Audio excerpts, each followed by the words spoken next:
warahmatullahi wabarakatuh. Halo Tribuners, senang sekali saya kembali menjumpai Anda dalam program acara tamu kita tribunpadang.com. Pada kesempatan kali ini kita akan membahas sesuatu yang gimana ini ya, sangat menarik ini di bulan puasa ini. Tema kita hari ini adalah tetap segar menyusui saat bulan puasa. Nah, ini sangat cocok dan harus disimak ini untuk ibu-ibu yang menyusui, ibu-ibu yang tengah punya bayi di rumah. Dan pada kesempatan kali ini bersama saya telah hadir Ibu Elisa Daniati Edison selaku Wakil Ketua Daerah Aimi Sumbar. Halo Ibu. Halo. Gimana kabarnya hari ini Ibu? Alhamdulillah baik. Tetap semangat ya di bulan semangat puasa. Harus semangat menyusui. Oke. Nah, Tribuners, Ibu Elisa ya Bu. Ibu Elisa ini dari Aimi Sumbar, yaitu Asosiasi Ibu Menyusui Indonesia Sumatera Barat. Mungkin Ibu Elisa bisa jelaskan sedikit nih kepada Tribuners, Aimi itu apa gitu? Untuk pengantar kita nih sebelum masuk ke topik yang lebih hangat ini. Oke, terima kasih nih Kak. Aimi Sumbar atau Asosiasi Ibu Menyusui Indonesia Provinsi Sumatera Barat adalah organisasi nirlaba yang basicnya untuk melakukan kegiatan untuk mendukung, mempromosikan, dan mengedukasi ibu menyusui. Kita ada hadir ini Mbak Nika sejak tanggal 14 Juni tahun 2015, jadi sudah hampir 8 tahun berjalan. Dan kemudian kita adalah salah satu cabang dari Aimi Pusat. Jadi kita ada Aimi Pusat, itu berdiri tanggal 21 April 2001, jadi udah lama banget gitu ya. Dan kita itu sekarang di Indonesia sudah ada 12 percabangan ya, provinsi. Jadi memang di Aimi Sumbar itu kita basicnya tergabung, pengurusnya adalah sukarelawan. Karena kita organisasi nirlaba, kita membangun organisasi ini secara bersama-sama dengan satu tujuan, tidak ada lain, tidak bukan adalah demi mendukung ibu menyusui dan meningkatkan persentase ibu menyusui di Provinsi Sumatera Barat. Oke. Kalau menurut Ibu Elisa di Sumatera Barat ini bagaimana nih ibu menyusuinya, di kondisinya bagaimana gitu?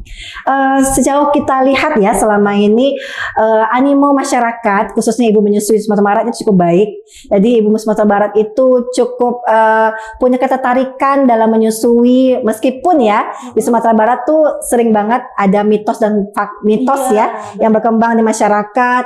Dan itulah kami ada karena kami tahu bahwa ibu-ibu itu butuh dukungan, butuh dikuatkan ya, sehingga harapannya mereka bisa sukses menyusui sampai 2 tahun atau lebih. Iya benar, karena pengaruh lingkungan ini ya mempengaruhi mental juga ya untuk ibu menyusui. Betul. Harus gini loh, menyusui harus ini gitu. Jadi mau gimana? Apalagi untuk ibu-ibu yang baru nih punya anak pertama nih, pasti itu tantangan sekali ya Bu ya. Iya. Nah, karena berhubung bulan puasa nih Bu, jadi tema kita itu tetap segar menyusui saat puasa. Iya. Nah, jadi sedikit pertanyaan nih juga nih bagi saya ya, mungkin belum berada dalam kondisi itu ya, situasi sebagai seorang ibu gitu. Cuma nanti pastinya akan menjalani gitu, akan tiba masanya gitu. Kalau untuk ibu menyusui, apakah boleh itu untuk puasa, Bu? Tentu boleh ya. Ibu menyusui bukan berarti tidak boleh berpuasa. Dengan catatan ibu kuat, tidak memaksakan ya.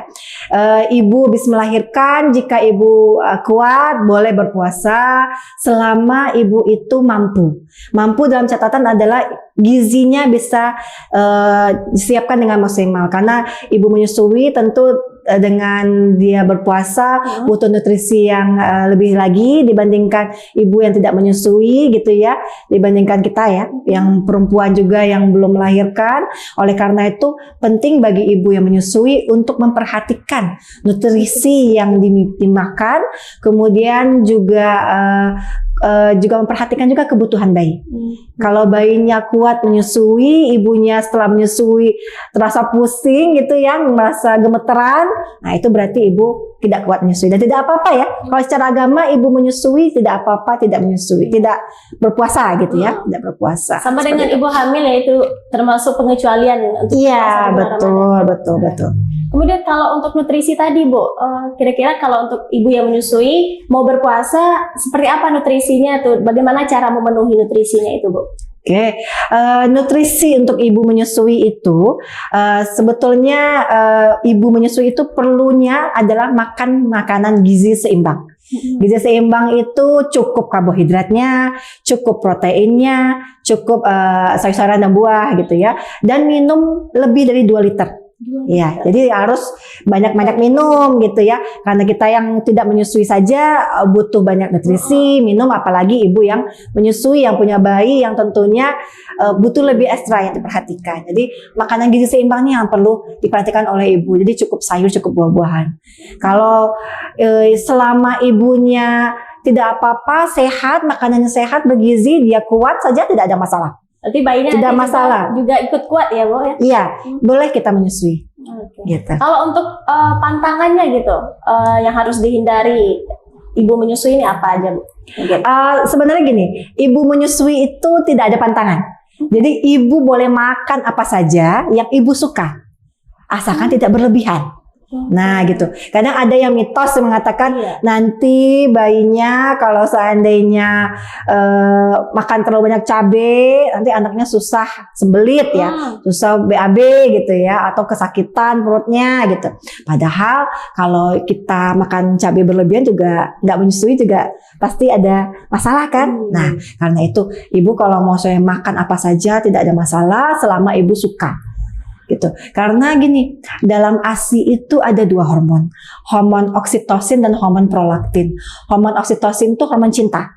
Hormon prolaktin itu adalah hormon yang memproduksi ASI. Jadi ibu yang hormon oksitosin itu hormon yang bersifat sisi psikologis. Jadi hormon cinta istilahnya kita ya. Jadi ibu yang senang, ibu yang tidak stres itu akan lancar ASInya. Tapi kalau ibu yang tidak stres gitu ya, kelelahan, itu juga akan mempengaruhi produksi ASI. Karena itulah kita selalu menyarankan kalau ada yang tanya, ASI booster itu apa sih yang terbaik gitu, Aimi kata ya, sering bertanya gitu ya ke kami. Kita nggak bisa jawab. Kita cuma bilang ASI booster yang alami itu adalah apa yang disukai oleh ibu. Bukan apa makanannya, bukan apa suplemen vitaminnya, tapi apa yang ibu sukai. Karena kalau ibu suka, ibu happy. Kalau ibu happy, maka hormon oksitosin itu akan lancar. Sehingga nanti ASI juga akan berproduksi dengan maksimal. Seperti itu. Jadi, misalkan ibu suka makan apa gitu ya, yang ibu anggap itu sebenarnya menurut orang itu pantangan, tapi ibu suka, tidak apa-apa, asalkan tidak berlebihan gitu. Karena kalau ibunya sebenarnya suka tuh, tapi karena dia pikir dia menyusui, akhirnya dia tahan-tahan, stres tanpa dia sadari, itu psikologinya terganggu, akhirnya juga ASInya juga nggak lancar, walaupun dia tidak makan makanan yang tidak dipantangin gitu, seperti itu. Emang ya kondisi mental seorang ibu ini sangat berpengaruh gitu. Betul. Kayak balik lagi ke berpuasa di saat menyusui gini, Bu. Itu apakah seorang ibu itu harus konsultasi ke dokter dulu atau dia bisa mengetahui sendiri kuat atau enggaknya dia? Sebenarnya menyusui saat berpuasa itu tidak harus sih sebenarnya. Tapi kalau mau konsultasi dengan dokter atau tenaga kesehatan, ya tidak apa-apa, akan jauh lebih baik juga karena pasti akan dibantu apa sih kira-kira makanan yang bagus buat ibu gitu ya. Tapi selama ibu bisa menjaga makanannya, tahu bagaimana mengatur makanan gizi seimbang ya. Jadi cukup semuanya kebutuhannya, kalori dan nutrisi, tidak ada masalah. Jadi kalau ibu ingin tahu ya bisa coba dulu nyusunya, tapi kalau rasanya nggak kuat berarti tidak apa-apa, depending tahun depan kita coba lagi gitu ya. Tapi kalau seandainya ibu kuat tidak apa-apa jalani, asalkan cukup gizinya, cukup minumnya dan lain segala macam. Gizinya terpenuhi. Betul. Kemudian untuk jarak menyusui gitu, untuk apakah ada bedanya di bulan puasa atau sama bulan yang lain, sama hari biasa gitu? Apakah beda jarak waktu untuk menyusui? Kemudian untuk anak ini setiap beda usia gitu, misalnya 1 bulan, 2 bulan, ini jaraknya segini, 2 bulan jaraknya segini gitu. Apa ada aturan seperti itu, Bu? Iya, sebenarnya dalam menyusui itu tidak ada pakem. Ya, jadi ASI itu by demand istilahnya. Jadi semakin banyak bayi disusui, semakin bagus produksi ASI. Jadi kalau bayinya kita atur waktunya, itu akan mempengaruhi produksi ASI. Jadi frekuensi menyusui itu semau bayi.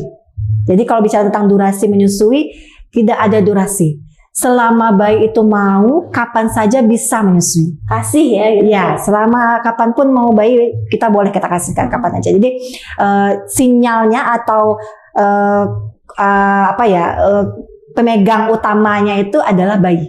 Kalau bayi pengen nyusui, ya kita berikan nyusui gitu. Itu tidak ada jarak menyusui, tidak ada durasi waktu. Selama bayi mau dan ibu kuat, ibu mampu, silakan menyusui. Seperti itu. Kita masuk ke ASI yang bagus itu seperti apa, Bu Anissa? Mungkin ciri-cirinya dari warna gitu ya. Kadang ada kekhawatiran bagi ibu-ibu ini, warnanya kok kuning gitu, warnanya nggak putih pucat gitu ya. Ini ASInya kenapa? Kayak jadi ada ketakutan tersendiri bagi ibu-ibunya nih. Iya, jadi Kak Nika, ASI itu semuanya bagus. Even ibu yang kurang rendah gizinya atau kurang gizi juga ASInya berkualitas gitu. Karena ASI itu diambil dari sari kebaikan dari tubuh ibu. Gitu ya. Jadi ASI itu mau seperti apapun warnanya itu baik. Jadi ASI itu awal saat selesai melahirkan kita itu namanya ASI kolostrum. ASI keluar pertama dari tubuh bayi. Jadi ASI utama itu berbentuk kuning, agak sedikit lemak gitu ya, dan sedikit porsinya. Jadi itu penting sekali diberikan kepada bayi setelah selesai ibu melahirkan. Karena itu kaya sekali kandungan nutrisinya dan tinggi sekali zat antiinfeksinya. Tapi kadang itu yang ditakuti. Iya, jadi karena yang sering mitosnya seperti itu ya. Jadi kolostrum itu sebenarnya hari yang pertama harus disusui oleh bayi ibu, diberikan kepada bayi. Ibu setelah selesai melahirkan ya langsung dicoba bayinya disusui sehingga bayi itu diharapkan bisa mendapatkan kolostrum itu. Kemudian setelah selesai kolostrum ada ASI namanya ASI matang. ASI transisi dari kolostrum itu. ASI yang sudah transisi itu ada dua, tergantung Kak Nika. Jadi ada ASI hind milk namanya, ada juga ASI yang form milk. ASI hind milk itu berwarna kuning-kuningan pekat, kemudian ada form milk yang berwarnanya seperti ASI jalang. Itu bukan berarti tidak baik, tapi karena itu mengandung banyak yang bisa mengatasi hausnya bayi. Kalau hind milk itu mengandung banyak lemak, bisa mengenyangkan bayi. Jadi keduanya sama-sama baik. Jadi ASI form milk itu keluar dulu, kemudian nanti setelah lama-lama nanti akan keluar hind milk. Jadi alangkah jauh lebih baik bayi mendapatkan dua ASI tadi, si form milk dan hind milk tadi gitu. Jadi tidak ada ASI yang tidak baik, semuanya baik, baik ASI kolostrum, ASI form milk maupun yang hind milk gitu. Oh, yang keluar dari ibunya, berasal dari ibunya itu baik ya. Baik yang semuanya. Penting itu membangun mindset kita ya. Dulu ya Bu, jangan terpengaruh ya sama mitos-mitos, apalagi itu belum ada pembuktiannya begitu ya. Tentunya nanti untuk sesi mitos-mitos kita juga punya pembahasan ya Bu ya. Betul. Oke, kita lanjut nih. Solusi bagi ibu yang bekerja. Nah, tuh pasti punya kesibukan ya Bu, nggak bisa setiap waktu menyusui anaknya. Kalau seperti itu kasusnya bagaimana Bu, agar nutrisi anak ini tetap terjaga? Ya, baik. Jadi kita juga di AIMI Sumbar itu kelas edukasi salah satunya dengan memberikan ilmu tentang manajemen ASI perah ya, manajemen ASIP. Jadi untuk ibu bekerja itu bisa menerapkan ASI perah. Jadi setelah ibu selesai cuti bukan berarti ibu harus berhenti menyusui, tapi ibu tetap bisa melanjutkan menyusui dengan cara apa? Dengan cara memberikan ASI perah selama ibu bekerja. Jadi ibu di kantor itu pumping gitu ya, memerah ASI dan taat disiplin memerah, karena disiplin memerah juga mempengaruhi produksi ASI. Kalau ibu disiplin, insya Allah produksi ASI akan baik, tetap terjaga dengan baik. Kemudian nanti bayi di rumah diberikan ASI perah. ASI perah itu disimpan di kulkas, ya kalau di kulkas bawah itu tahan sampai 5 hari gitu ya, 5-7 hari ya, idealnya 5 hari, 3-5 hari.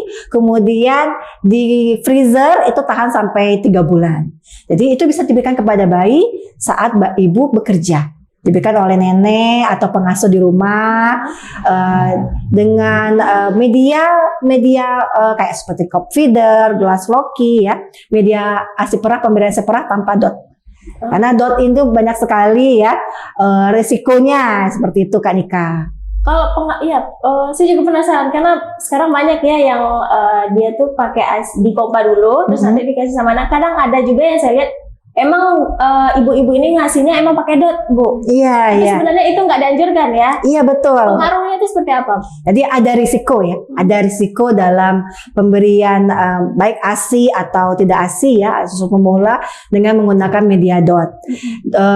Jadi dot ini kita bukan berarti di AIMI ya, disclaimer dulu nih Kak Nika, bukan berarti anti dot gitu ya, tapi kita memberikan pemahaman kepada ibu bahwa sebenarnya dot itu ada risikonya loh, tapi bukan berarti kami anti dengan dot gitu ya. Jadi dengan kita memberikan dot itu ada beberapa kejadian nih Kak Nika. Bayi itu kejadian kematian mendadak. Meninggal mendadak. Iya, meninggal mendadak karena diberikan dot tidak sesuai dengan porsinya, posisinya tidak tepat. Jadi bayi itu saat diberikan dot itu harusnya posisinya kepalanya tegak, bukan posisi tidur. Nah seringkali kadang-kadang ibu memberikan dot itu saat lagi tidur. Iya. Santai gitu ya bayinya, Iya. sekalian untuk menidurkan anak. Nah itu yang kita kasih tahu, dan kemudian risiko selanjutnya ada risiko terjadinya mokluksi gigi. Mokluksi gigi karena bayi itu diberikan ASI perah atau susu formula dengan bentuk dot, akan ada tinggal di giginya.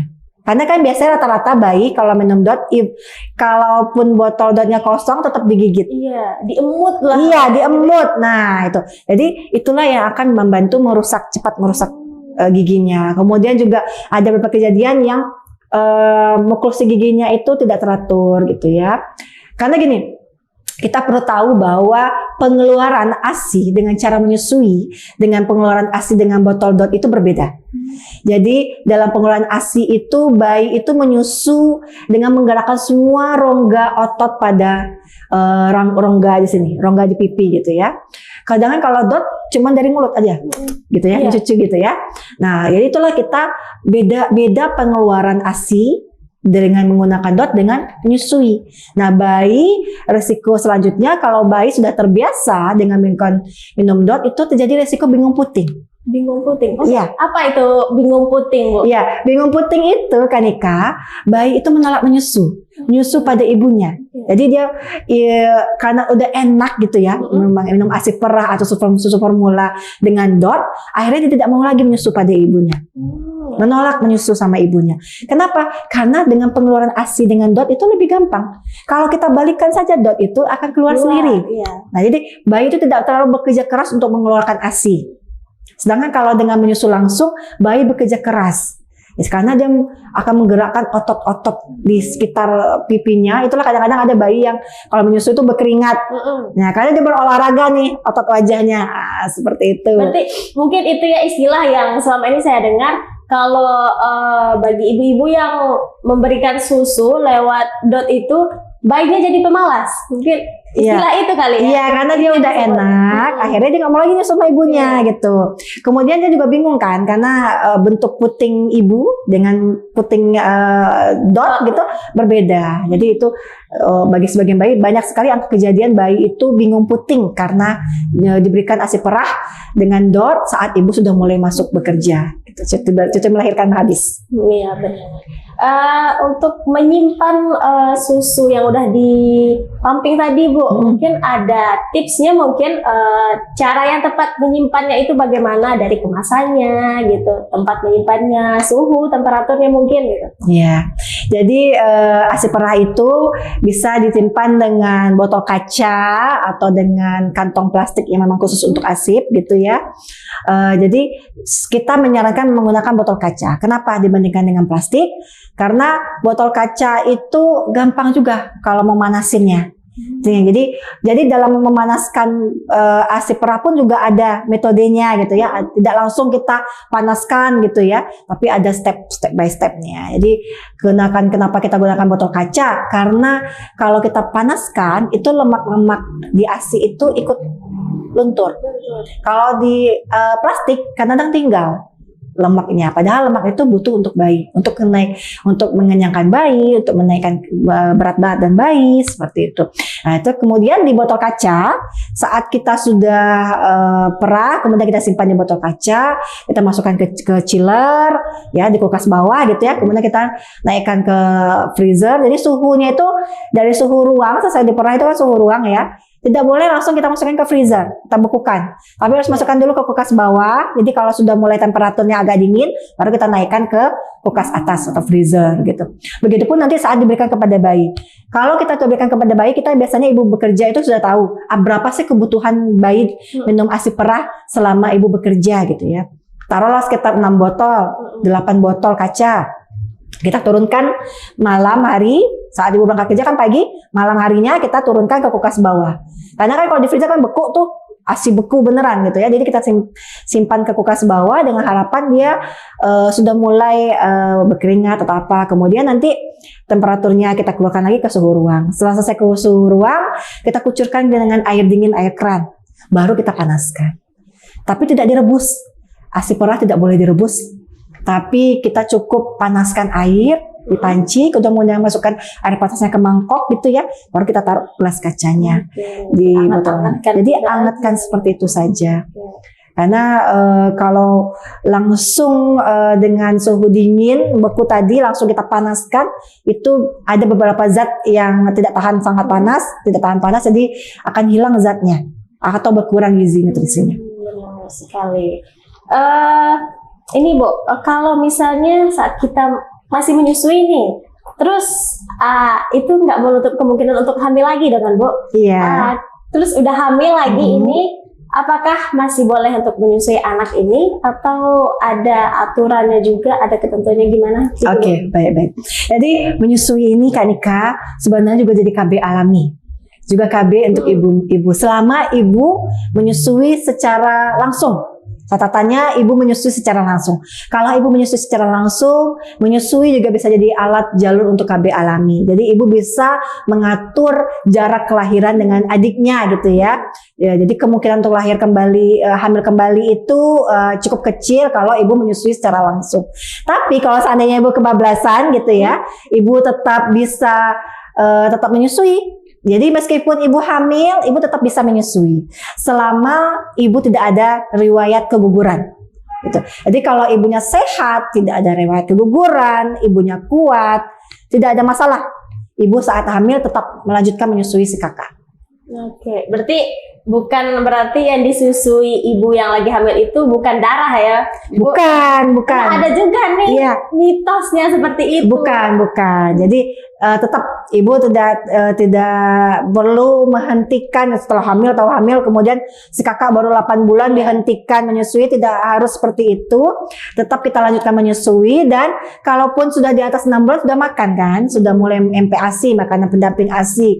Jadi frekuensi menyusuinya juga pasti akan berkurang juga, nggak seperti intens sebelum 0 sampai 6 bulan yang tetap cuma baru ASI saja yang diminum oleh bayi gitu ya. Jadi ibu bisa tetap menyusui selama catatannya ibu tadi ya tidak ada keguguran, tidak ada riwayat penyakit-penyakit lain, tetap bisa menyusui. Oke. Terakhir Bu Elisa, ini tips nih dari ibu mungkin sebagai Aimi nih kepada ibu-ibu yang menyusui, terutama di bulan puasa ini, bagaimana agar tetap produksi ASINya tetap banyak gitu, bisa memenuhi kebutuhan si kecil juga. Mungkin bisa dibagi tipsnya kepada Tribuners yang ada di rumah. Oke, baik.